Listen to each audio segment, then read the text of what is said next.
not urinating on the fire, man. Yeah, we suck at those. I'll get somebody else that. The culture is actually damn good. We're entering the grind of the NFL season. Everyone's banged up. Every team is squeezing every ounce they can out of their talent. And tickets are at a premium on the resale market. They're ripe for the taking, but you need help getting there. And that's where SeatGeek, the sponsor of this video, comes into play. Their app aggregates all tickets available on the resale market to help you get the best value. Have you seen how expensive World Series tickets are? It's nothing but madness. SeatGeek sorts all those tickets from red to green on a 1 to 10 scale. It'll help you get a view from where you'll be sitting. And every ticket on the app's verified for authenticity. Use the code TREE in the link below to get $20 off your first purchase. It may not be much for the World Series, but for a team like the Panthers, SeatGeek road trip to Charlotte, anyone? Maybe after this video? Ugh. This was fucking horrible. Sean Payton's revenge game had all the spark of a wet fart. Everything in this game sucked. Bo Nix sucks, Spencer Rattler sucks, the presentation sucks, and the Saints suck so badly that they've set football back 100 years. There's no defending this. This is a lot more than injuries. The whole operation is FUBAR. The performance was so bad the entire team should line up in midfield and commit seppuku. Especially Dennis Allen. His master plan is to burn his final timeout after gaining 8 yards in 2 plays to take a knee to go into halftime? The clock was already running, Dennis. What the fuck? Oh, we have to look beyond the results. So what do we discuss?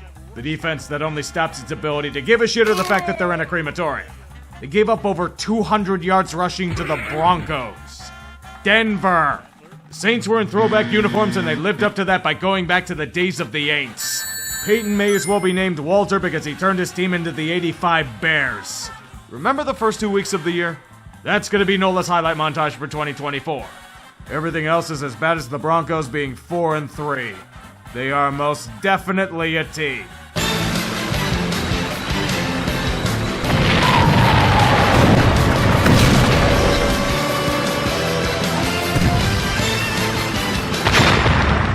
The final game in London was one so ugly it could be called beans on toast. It's here where the Jags finally get revenge for the 2018 AFC Championship game. Miles Jack caught it and Jacksonville won it today. Far too late to feel joy, but if a team can't stop Tank Bigsby from running over his opponents, just keep feeding him the rock. The Patriots are as vulnerable as they were during that winter in Valley Forge. No defense and freezing to death. Destroyed every which way from across the English Channel and back. Gerard Mayo, showing no awareness as a head coach, said his team is softer than Charmin. Just don't point at who has to prepare the team for games. Or if they have any talent left on the squad that's healthy. Well, at least Drake May looks promising with absolutely nothing around him. He's not Mac Jones. Yet. A true quandary. New England loses in horrific fashion yet wins the greater prize in the Tank Bowl. Jacksonville finally wins another game, but Peterson and Balky get to keep their jobs for another week. Who really lost here? The Giants chose Danny Derps over Saquon Barkley. Let the record show that for time eternal. Despite the fact that he was the main reason they made the playoffs in 2022, the Giants faithful serenade him with a chorus of boos. Saquon didn't expect to be booed. He went to a division rival, what did he expect? This apparently caused instincts to tick. He took it personally. If New York is gonna let him go for nothing, he'll do everything in his power to make them regret it. Nick Sirianni remembered he was in his arsenal. 176 yards on the road to expert trolling. That's all they needed. Philly's defense did the rest.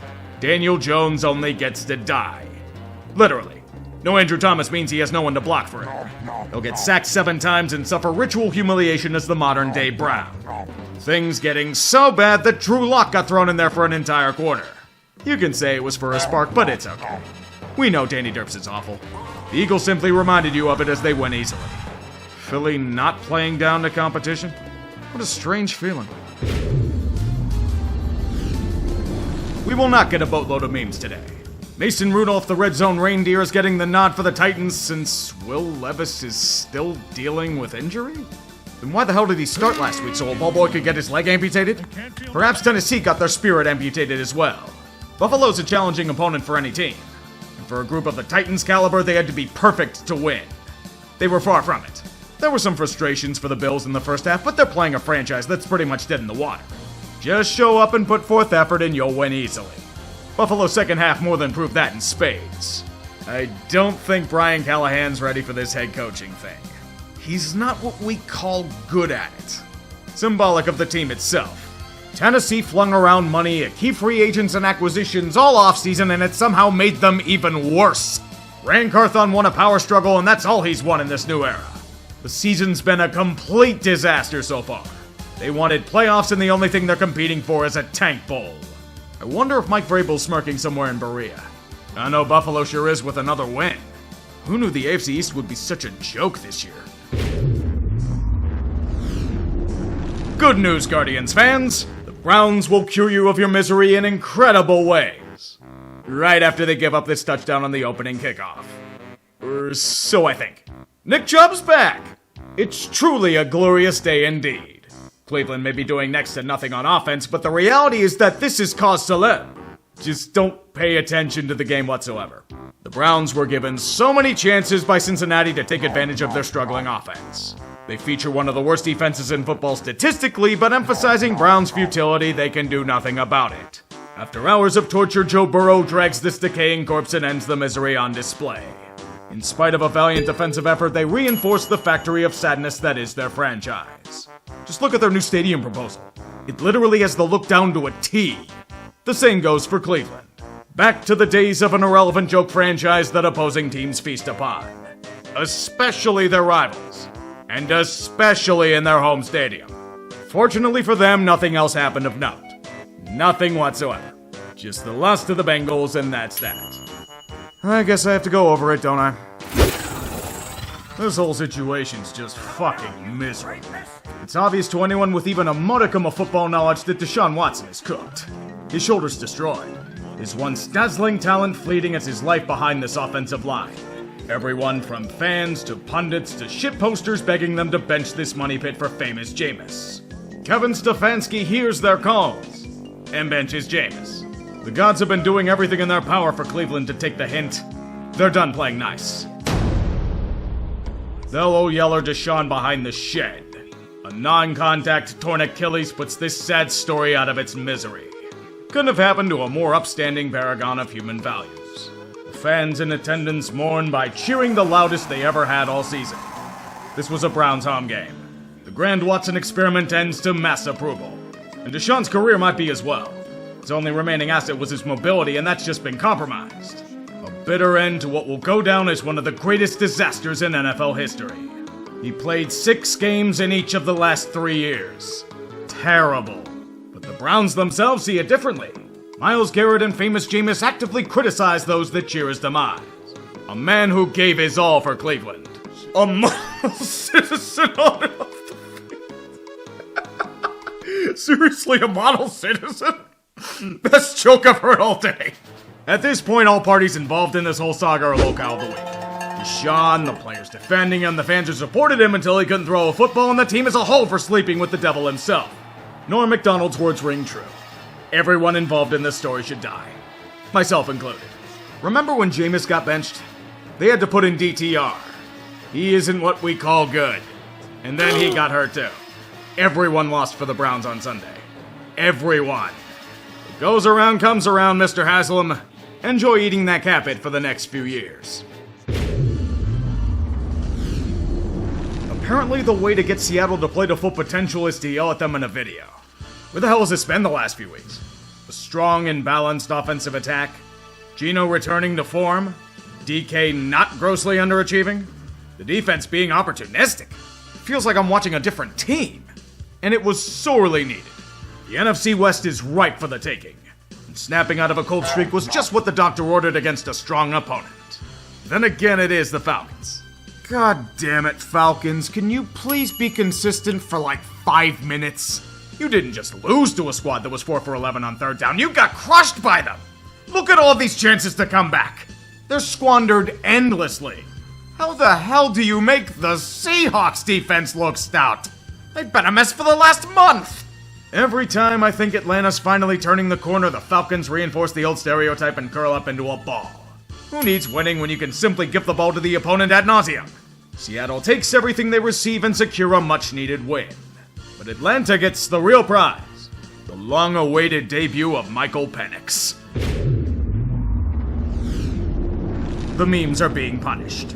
Joe Flacco will rot on the bench for Anthony Richardson developing as a starting quarterback. It's not working out. AR-5's developing as well as grass in the Sahara. He's wildly inaccurate on even the most basic throws. It doesn't matter if he's got a cannon arm if he can't control it. He's a glorified running back right now. And I don't know if that's ever changing with this style of play. They know who their best option is. And it's the guy on the bench. Put him in, you cowards! The fortunate thing for the Colts is they're playing a team even more pathetic than them right now. Anthony Richardson may be shit, but Miami has nothing. Not even a smidge of offensive ability. Any hope undone by horrible fumbles. Do either of you boys want to try and win the game? No? Okay, carry on with the terrible football. Yet despite this shit show, we'd be wishing for it by the end. Tyler Huntley is now her QB number 3.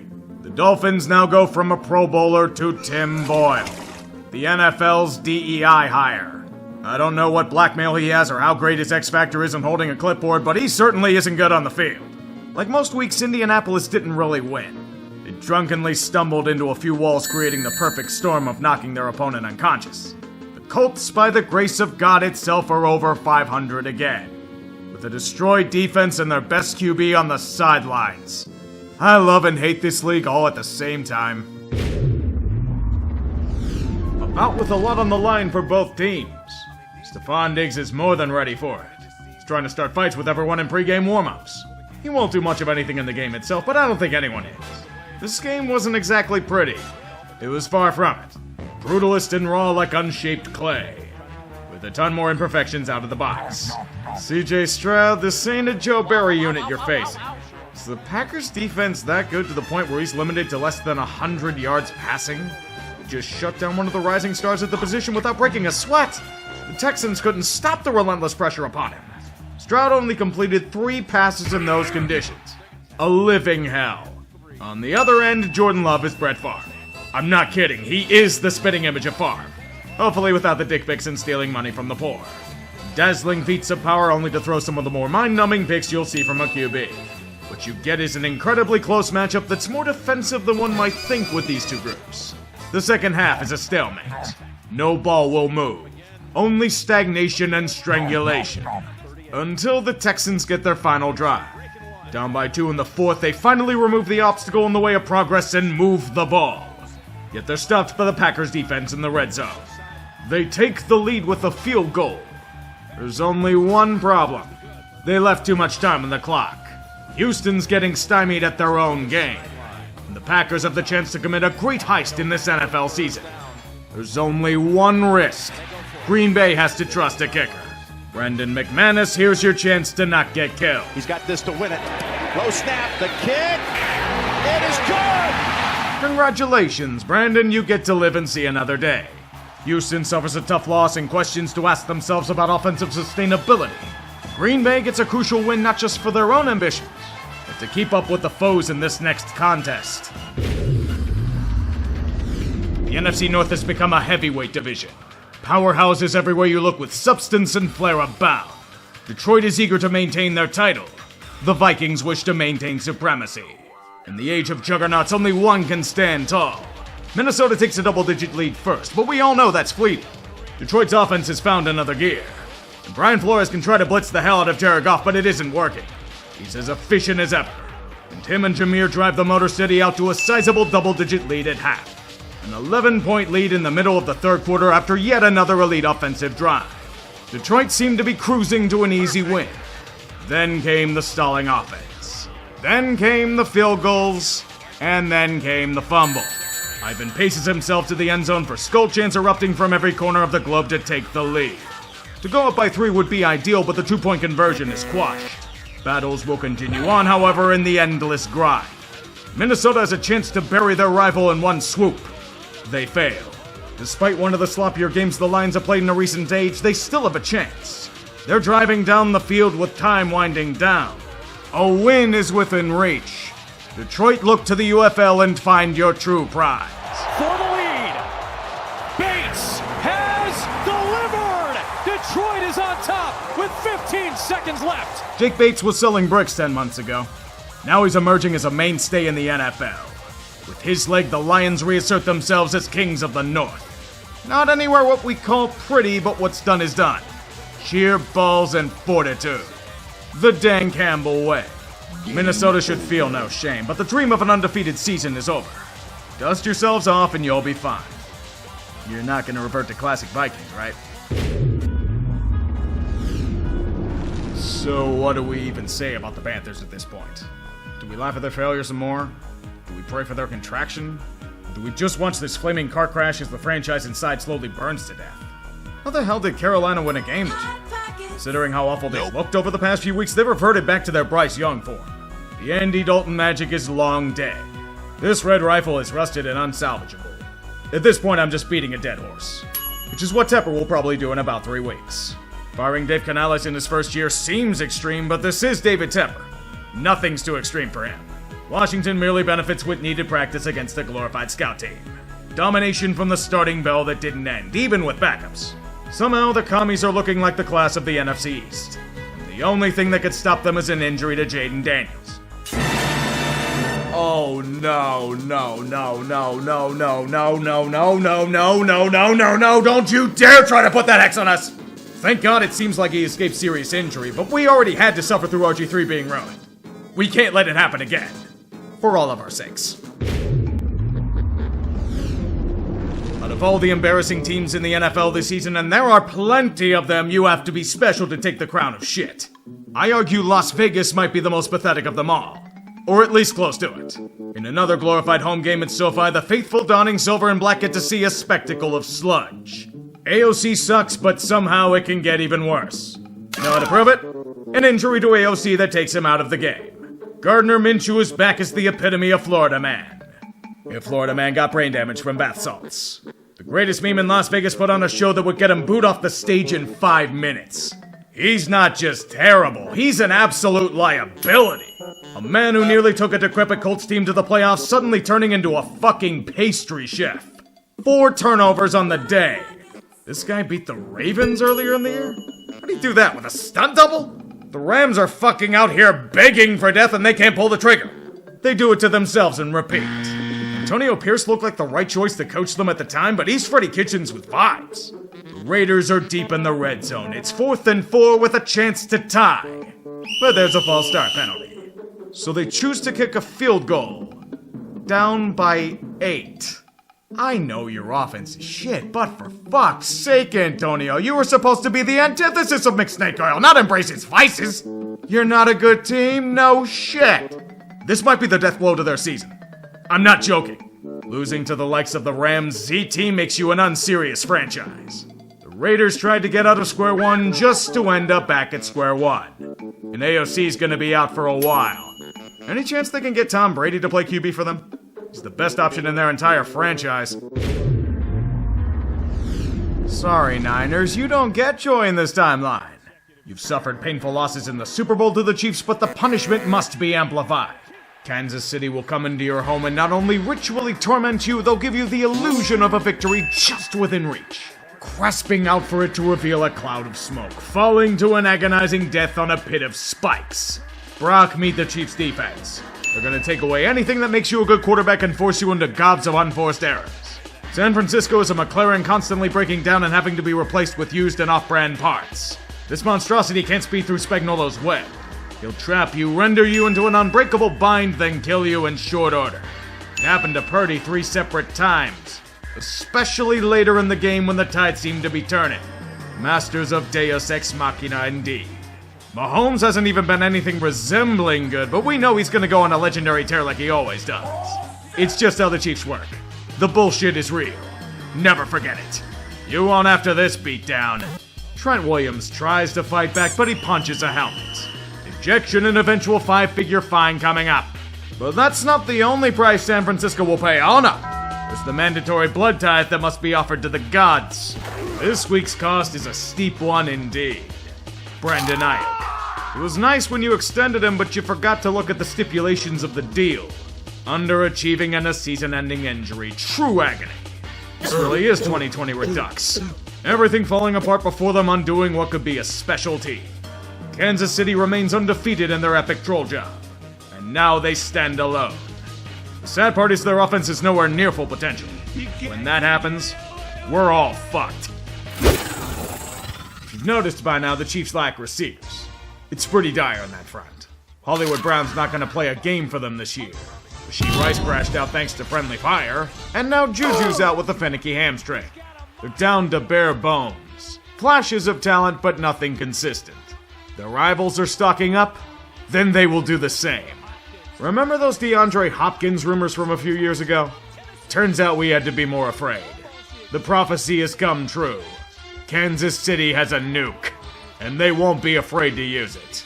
It only cost a conditional fourth, but look at the Titans. They're fucking horrible this year. Tennessee wasn't using him with goddamn Mayo Man under center. Give him Mahomes and the magic will come back. God help us all. The receiver pool was scant and it just got worse for the rest of us. Yeah, we're definitely fucked now. You sure you were only a Devontae Adams away from making a push, Jets? If this Steeler game said anything, you're so fucked you may as well be named Alexis Texas. Against a team riding the debut of Russell Wilson and a coach going Lone Ranger, New York only rode the same old ride as they have before.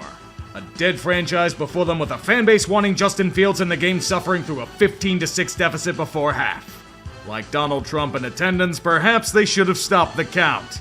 Pittsburgh proceeded to score 31 unanswered points. Turns out Devontae can't solve their lack of a running game, shitty kicking, or surprisingly bad defense. Wasn't this defense supposed to be elite? You're giving up over 400 yards to the Steelers? You suddenly can't stop the run? Russ was throwing ducks and go routes to George Pickens all game and they still couldn't stop them! They needed this win badly. And all New York did was butt fumble like they butt fumbled everything before. Know how bad the Jets were? Pittsburgh scored 37 points in a game. The first time it's happened since 2021. I forgot what this felt like. An offense that might be slightly competent. In this NFL, such a weird feeling. Aaron Rodgers handpicked his team and it's hilariously gone to complete shit. He'll snark at the media for it, he'll be okay. Hungry teams are never satisfied. The Buccaneers may be eager to assert themselves as true contenders, but Baltimore's on a long revenge tour. They want a bit more of a challenge, so they'll spot Tampa a 10-point lead early. That's good enough. Unleash the hounds of hell. Marlon Humphrey ending Baker's hopes on 2 consecutive drives. Lamar ending whatever hopes they had as a whole. Tampa's reeling from natural disasters and the Ravens rub their faces in it. Total destruction and mayhem for 60 minutes. Absolute domination to the tune of 500 yards of offense. Want a dagger? Here's a king to drive it in for you. Tampa Bay's chance to move above their station was lost. And there's no shame in it. Someone forgot to tell Todd Bowles. He obviously had Baker on his fantasy team and padded his stats in an overly long garbage time session. Good job, buddy! You not only lost the game, you lost Chris Godwin for the year with a dislocated ankle. The game was over the moment it became 41-18 and the foolish never say die mentality got one of your best weapons killed. That's probably his last game as a Buck, too. At least you have Mike Evans to pick up the slack. What the hell do you mean he got injured, too? Oh, god damn it, Todd, you fucking idiot! Can't watch a game without getting ESPN Plus or sailing the 7 seas of piracy. Did it ever happen? Perhaps the Chargers are hoping for the same thing. This game was poetry. An interception by Liquid LA only to bring back the trauma of Marlon McCree. If Justin Herbert had anything resembling a decent receiving weapon, the Chargers crushed the Cardinals in every facet. It's so bad there they have to trust Jalen Reagor. We all know how well that goes. With everything conspiring against them, their only option is to try the field goal challenge. No touchdowns, only the leg of Dicker the kicker. Arizona also has legs. That of Kyler Murray. The eternal cock tease is doing everything he can to bring the Cards a win, kicking and screaming. While Arizona has the lead, and their defense has been doing yeoman's work, they can't do enough to stem the tide. Liquid LA gets into field goal range and drives yet another kick through the uprights to retake control late. All the Chargers have to do is... Oh no. They're collapsing. Crumbling into 1,000 pieces as Arizona gets into field goal range. It never ends. Right down the middle. And Arizona grinds. It doesn't matter the coach they have. It doesn't matter the personnel, it doesn't matter the opponents, the riches, or the design. Chargering always prevails in the end. Arizona rips the win from their cold dead hands to stake a claim for the NFC West title. You heard that right, the Cardinals have a modest chance of winning it. Stolen a few games this year. They could steal that too. Bring out Jadine! Unit lost. Bring out Jadine! Bring out Jadine! Bring out Jadine!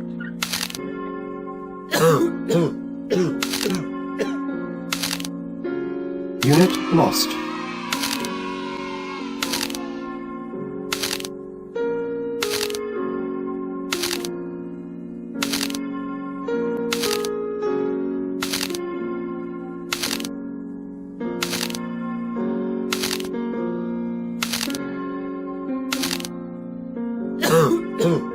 Unit lost.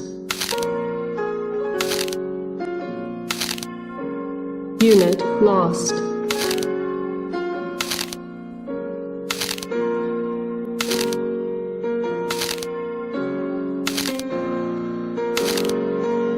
Unit lost.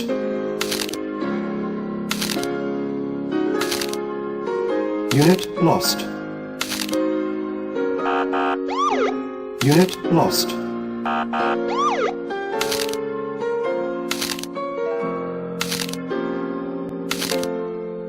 Unit lost.